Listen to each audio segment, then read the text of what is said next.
Avant que la vidéo ne commence, j'aimerais tout d'abord vous dire merci, car vous êtes de plus en plus nombreux sur cette chaîne et ça me touche beaucoup. Mais j'aimerais attirer votre attention sur mon Tipeee. Sachez que si vous ne pouvez pas donner d'argent, il existe une nouvelle fonction appelée Clippy qui vous permet de regarder des clips de musique. Et à chaque clip regardé, cela me fait gagner un petit peu d'argent. Cela m'aiderait beaucoup, notamment lorsque je veux me déplacer pour tourner dans de beaux décors, quand je veux acheter certains livres, ou encore pour payer les musiques que j'utilise et les personnes qui font les miniatures. Voilà, merci beaucoup d'avance et bonne vidéo. Salut braves gens, aujourd'hui je vous propose une nouvelle vidéo top où on va parler cette fois-ci des personnages tatoués que l'on peut retrouver dans les jeux vidéo. Nous avons vu la dernière fois comment le tatouage pouvait influencer le scénario ou bien le visuel d'un film. Et bien cette fois-ci nous allons voir comment celui-ci permet d'influencer sur la construction de la personnalité d'un personnage de jeu vidéo, voire même sur le gameplay du jeu vidéo lui-même. C'est donc avec une nouvelle liste non exhaustive de 10 personnages tatoués dans les jeux vidéo que nous allons nous intéresser au sujet. Allez, c'est parti.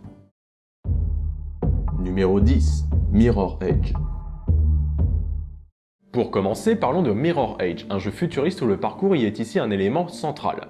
Dans cette histoire, on y incarne Faith, une des messagères de la ville qui a pour but de délivrer des informations. Mais les rues étant trop dangereuses, elle passe par les toits et lutte comme elle le peut contre le système totalitaire mis en place. Dans ce jeu, on peut remarquer que Faith possède deux tatouages bien distinctifs.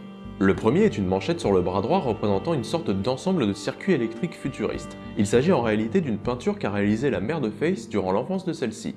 Et il s'avérera que ce tatouage indique également les meilleures routes de la ville. Il s'agit donc d'un tatouage que Faith a fait en hommage à sa mère et qui aura son utilité dans le jeu un peu plus tard. Et le deuxième est celui que l'on pourrait de prime abord prendre pour du maquillage, mais qui est en fait un peu plus permanent que ça. Je parle ici du tatouage qu'elle a près de l'œil droit. Eh bien il s'agit ni plus ni moins que de la marque des Runners, une version stylisée du motif que toute personne faisant partie de cette organisation rebelle s'est faite tatouer. Une manière classique d'utiliser le tatouage pour ancrer le personnage dans la réalité dans laquelle celui-ci est amené à évoluer, mais également d'accentuer sa personnalité. Numéro 9. Far Cry 3. Enchaînons avec Far Cry 3, le jeu éponyme de la licence bien connue d'Ubisoft. Vous y incarnez Jason Brody, un homme pris au piège sur une île par un mercenaire aussi timbré que charismatique, Vass, et votre but sera de libérer vos amis afin de pouvoir vous échapper, et par la même occasion, sauver toute l'île à vous tout seul. Jason se fera tatouer durant une séquence où celui-ci est inconscient, peu de temps après qu'il ait tué un homme. C'est pour symboliser le fait que c'est désormais un guerrier qui appartient à l'île sur laquelle il se trouve, et que désormais il doit abandonner son ancienne vie pour s'engager dans une chasse contre ses ennemis, mais aussi à la recherche de sa propre identité. Dans ce jeu, le tatouage apparaîtra sur le bras gauche de Jason, mais là où est l'intérêt, c'est que celui-ci servira d'arbre de compétences. En gros, plus Jason apprendra de nouvelles compétences, plus le tatouage sur son bras s'étendra et grandira. On pourrait rapprocher cela des traditions polynésiennes, samoanes ou maoris, où il était courant de tatouer les guerriers de divers motifs qui indiquaient et félicitaient leur exploit au combat. Il est certain que les développeurs ont pris cela pour exemple pour le tatouage de Jason et l'implication que celui-ci a dans l'histoire. Ce qui est une bonne manière d'inclure le tatouage non seulement dans le gameplay, mais aussi dans le scénario du jeu. Numéro 8. God of War. Ah, en voilà un qui a bien fait parler de lui dernièrement. Il s'agit du quatrième volet de la saga God of War, où l'on y incarne toujours Kratos qui s'est exilé à Midgard, loin des hommes et des dieux. Après le décès de son épouse, il décide d'aller honorer sa promesse avec son fils Atreus et aller disperser ses cendres du plus haut pic des 9 royaumes. Cependant, un homme du nom de Baldur semble bien déterminé à leur mettre des bâtons dans les roues.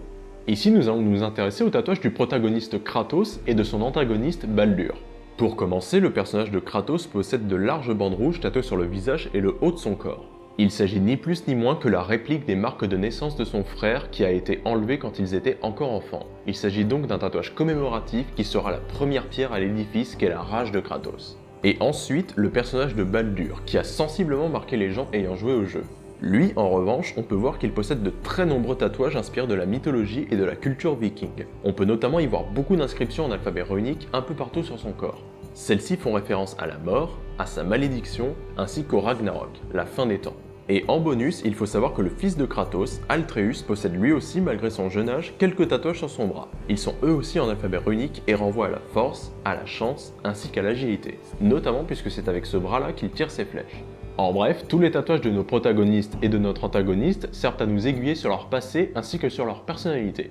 Alors, encore une fois, on part du principe que les Nordiques étaient un peuple tatoué, bien que pour rappel, on n'en a toujours aucune preuve concrète. Mais si c'était le cas, eh bien il serait assez réaliste par rapport au style de tatouage nordique. Je tiens d'ailleurs à dire que si vous souhaitez en savoir plus sur les tatouages nordiques ou vikings, j'ai réalisé une vidéo sur le sujet. Numéro 7. Mass Effect 2.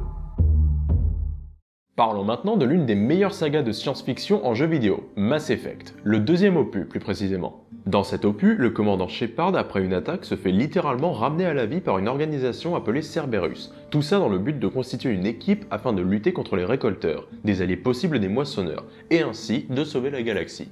Ici, nous allons nous intéresser plus particulièrement à l'un des membres de l'équipage de Shepard. J'ai nommé Jack, une femme ayant été élevée en laboratoire étant enfant, puis une fois échappée, a vécu une vie de criminel pendant des années. Il s'agit du personnage avec le caractère le plus trempé de tout le jeu. Vous pouvez de prime abord vous dire que les tatouages qu'elle possède sur elle n'ont qu'un but esthétique. Il n'en est rien, ils ont tous une signification bien précise sur son passé de cobaye et de criminel. Pour commencer, sa manchette sur son bras gauche représente les sœurs de Jack, avec qui elle formait un gang. Ensuite, sa manchette sur son bras droit, elle, représente un crâne et une colonne vertébrale. Cela représente la quantité de gardiens qu'elle a tués. D'ailleurs, en y regardant de plus près, on peut même voir leur matricule à côté de chaque trait.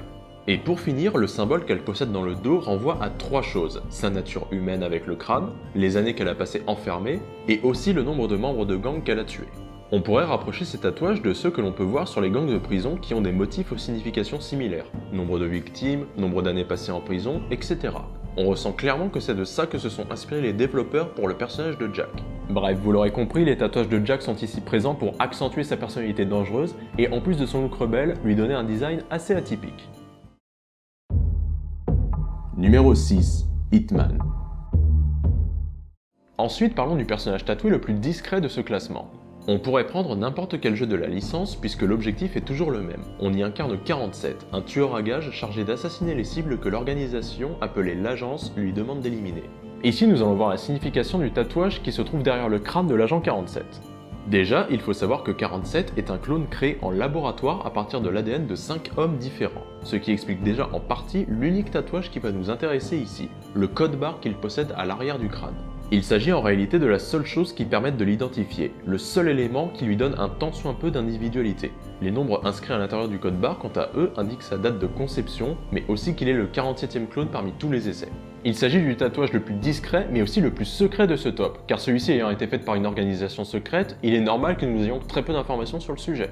Ce qui est très surprenant en revanche, c'est que pour une organisation voulant rester secrète, pourquoi dans ce cas-là tatouer le crâne de ces clones? Je veux dire, sur l'intérieur du bras ou dans le dos, ça aurait été 100 fois plus discret.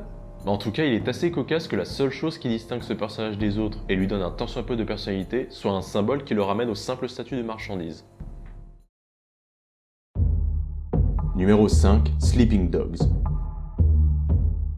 J'aurais pu vous parler de nombreux jeux vidéo de type GTA, mais Sleeping Dogs est celui qui met le tatouage au cœur de son environnement et de son histoire.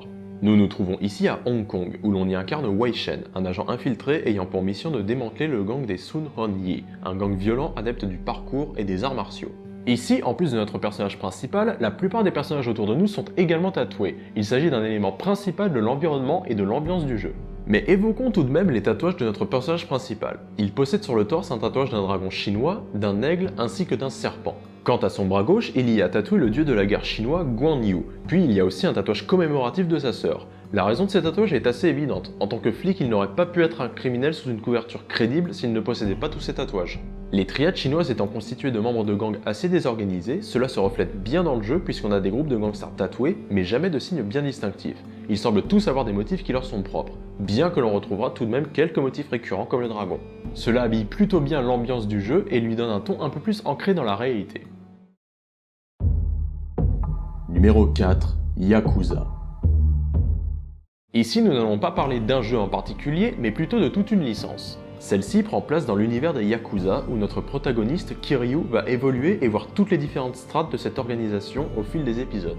Ici, chaque tatouage permettra d'identifier un antagoniste ou un protagoniste, puisqu'ils possèdent tous des tatouages uniques et assez imposants faisant référence à leur personnalité, leurs traits de caractère, ou bien encore à leur hiérarchie dans la mafia. Par exemple, Kiryu possède un dragon dans le dos qui symbolise son courage et sa grandeur. Goro Majima, quant à lui, possède un masque de démon Anya qui reflète sa folie. Akira, l'ami d'enfance de Kiryu, quant à lui, possède une carpe dans le dos qui, selon la mythologie japonaise, doit remonter un fleuve à contre-courant pour devenir un dragon. Cela sert à montrer qu'il est en compétition avec Kiryu. Et pour finir, dans Yakuza 0, vous avez l'un des lieutenants, Daisaku Kuze, qui possède le juge du monde des morts avec deux monstres à tête d'animal. Cela sert notamment à montrer que c'est un personnage colérique et prompt au jugement. Vous m'excuserez, mais je vais m'arrêter là car sinon ce sera une liste de personnages beaucoup trop longue que je vais devoir faire.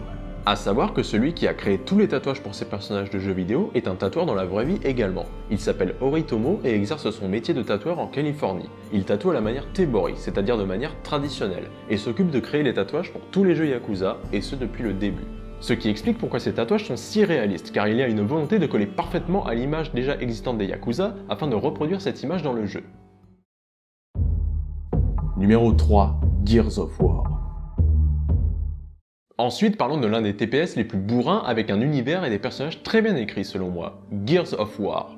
Idem, ici nous n'allons pas choisir un épisode en particulier, mais plutôt parler de la licence en général, puisqu'au fur et à mesure des épisodes, certains personnages sont amenés à disparaître ou à apparaître. Dans ce jeu, nous incarnons Marcus Phoenix, un membre des Gears, une escouade militaire chargée de nous protéger contre les Locustes, des créatures souterraines venues sur Terre pour nous détruire et nous envahir. Il y a dans ce jeu 3 personnages tatoués qui vont nous intéresser, Dominic Santiago, Tai Calisso et Dizzy Wallin. Le premier, Dom, est l'un des personnages principaux, il accompagne toujours Marcus dans les missions. À partir de Gears of War 2, on peut remarquer que celui-ci possède un tatouage d'ange avec le nom Maria écrit dessus. Il s'agit de sa femme qui est morte durant la guerre. C'est un tatouage commémoratif qui marque un grand changement dans la personnalité de ce personnage. Ensuite, parlons de Tai Calisso, un soldat venant des îles possédant de nombreux tatouages tribaux, très fortement inspirés des guerriers maoris. C'est pour nous indiquer que c'est un guerrier qui est avant tout taillé pour le combat. Et pour finir, Dizzy Wallin, un soldat spécialisé dans la réparation et la mécanique. Cela est accentué par les tatouages qu'il possède sur ses 2 bras qui ressemblent à des engrenages, sans aucun doute pour symboliser la passion qu'a ce personnage pour la mécanique et la réparation. Ce qui est surprenant dans les Gears of War, c'est que bien que beaucoup de personnages aient des tatouages qui leur sont propres, on retrouve peu de tatouages faisant directement référence à l'armée ou bien à leur section, comme on peut le retrouver chez de nombreux militaires, toutes périodes confondues. Le seul en ayant un est Marcus Phoenix, le personnage que l'on incarne, mais c'est surprenant que ça soit le seul. Ce sont des personnages qui traversent cette guerre avec leurs tatouages pour ne pas oublier qui ils sont, mais aussi pour se distinguer des autres soldats. Numéro 2, Assassin's Creed Black Flag. Comme ça tombe bien, c'est mon épisode préféré. Mais bon, plus sérieusement, parlons en détail de cet Assassin's Creed qui se déroule au XVIIIe siècle durant l'âge d'or de la piraterie. Vous incarnez Edward Kenway, un pirate ambitieux qui va se retrouver avec un costume d'assassin et se retrouver impliqué au fur et à mesure dans les histoires de la confrérie et des Templiers. Le personnage qui va nous intéresser ici est Edward Kenway, avec ses nombreux tatouages de pirates, qui comme vous vous en doutez possèdent un thème maritime. On peut par exemple retrouver sur son torse une pieuvre, une ancre avec un gouvernail ainsi qu'une tête de mort, et pour finir un navire avec un monstre marin à ses trousses. Passons maintenant à son dos où on peut y retrouver des têtes de mort, une épée ainsi que 2 panthères, et pour finir sur ses bras on peut retrouver une couronne, une dague, une paire de pistolets ainsi que le portrait de sa femme. Tous ces tatouages servent ici à définir les traits de caractère d'Edward. Celui-ci est un pirate capable de violence, mais aussi un homme qui recherche le pouvoir et la richesse, puisque rapidement dans le jeu, on apprend que celui-ci a été jusqu'à laisser sa femme derrière lui pour ce rêve de grandeur. Mais aussi qu'il a abandonné un travail sur Terre pour pouvoir retourner en mer. On a donc ici un homme de la mer capable de violence, avec des idées de grandeur et de succès, et les regrets qui vont avec. Et tout ça c'est bien beau, mais c'est une sacrée liberté historique. Car l'Européen ayant fait redécouvrir le tatouage parmi les marins, c'est James Cook, et il ne l'a fait qu'en revenant de la Nouvelle-Zélande et de la Polynésie en 1771, c'est-à-dire 56 ans après les événements d'Assassin's Creed Black Flag. Et bien que les pirates soient connus pour être des explorateurs, il existe une grosse controverse quant à la présence de tatouages parmi eux. Donc de beaux tatouages qui correspondent très bien au personnage, mais qui sont un peu foireux historiquement parlant. Mais bon, il faut savoir prendre des libertés. Numéro 1, The Witcher 3. Et pour finir, parlons de l'un des RPG polonais les plus connus et les plus appréciés, j'ai nommé The Witcher. Pour ceux qui ne connaîtraient pas, on y suit Geralt de Rive, un sorceleur qui s'occupe de chasser des monstres dans un monde médiéval où se mêlent politique et histoire sombre et tragique. Et dans ce volet, il est à la recherche de Ciri, sa fille adoptive qui fuit la chasse sauvage. Dans ce jeu, l'univers se veut être aussi vivant que possible, et il sera donc courant de croiser des brigands et des mafieux tatoués. Mais cela dit, nos personnages principaux, Geralt et Ciri, possèdent également leurs motifs sur le corps. Pour commencer, Ciri possède une petite rose au niveau de la cuisse. Ce tatouage est un symbole de son premier amour qu'elle a eu avec une femme quand elle était dans un gang appelé les Rats. C'est un symbole qui lui sert à se rappeler cette relation amoureuse. Quant à Geralt, eh bien lui, cela dépend si vous avez gardé le tatouage dans l'opus précédent, car dans celui-ci, Geralt se fait tatouer le logo des stries bleues après une soirée bien arrosée. Si vous décidez de le garder, il apparaîtra dans The Witcher 3. Mais si vous l'avez enlevé, qu'à cela ne tienne, car dans le DLC Heart of the Stone, celui-ci se voit affubé d'une marque sur le visage que l'on peut rapprocher d'un tatouage. Bon, cela dit, il s'agit ni plus ni moins que d'un geste pour marquer une promesse qu'il a fait à un personnage très mystérieux et qui commencera le début de cette aventure. Et pour finir, parlons un peu des gangs que l'on peut trouver dans The Witcher 3. Ceux-ci arborent des tatouages qui, sauf erreur d'interprétation de ma part, font beaucoup penser à des tatouages que pourraient arborer des mafieux russes ou d'Europe de l'Est si ceux-ci avaient commencé cette pratique quelques siècles plus tôt. Je vous laisse seul juge, mais si on compare les tatouages ici présents avec les tatouages russes que l'on peut retrouver dans mes vidéos sur le sujet, on y retrouve beaucoup de similitudes, je trouve. On a ici encore une fois le tatouage utilisé comme élément de l'environnement afin de rendre celui-ci davantage crédible et davantage vivant. Alors certes, en termes d'inspiration, historiquement il n'y a que très peu de traces de tatouages datant du Moyen-Âge. Mais bon, The Witcher étant une fiction, il n'est pas interdit d'aller piocher à droite à gauche dans l'histoire. Voilà qui conclut ce top sur les personnages tatoués dans les jeux vidéo. Comme vous avez pu le voir, encore une fois, le tatouage sert essentiellement à accentuer et donner une personnalité à nos personnages, ou bien encore, comme je l'ai répété, à donner plus de vie et de caractère à l'environnement dans lequel le joueur est amené à évoluer. Il est encore bien rare qu'il soit inclus dans le gameplay, et quand il l'est, il s'agit souvent d'une fonction esthétique pour satisfaire la fashion victime qui sommeille en nous. Mais ce qui est très agréable avec les jeux vidéo dont j'ai parlé aujourd'hui, c'est que ceux-ci incluent le tatouage dans leur scénario, et ne se contentent pas de le prendre juste comme illustration. Et vous, dites-moi, vous vous souvenez d'un personnage tatoué dans un jeu vidéo en particulier? N'hésitez pas à me le dire en commentaire, je serais ravi de vous lire. Quant à moi, je vous dis à bientôt pour une prochaine vidéo. Allez, à la prochaine, braves gens.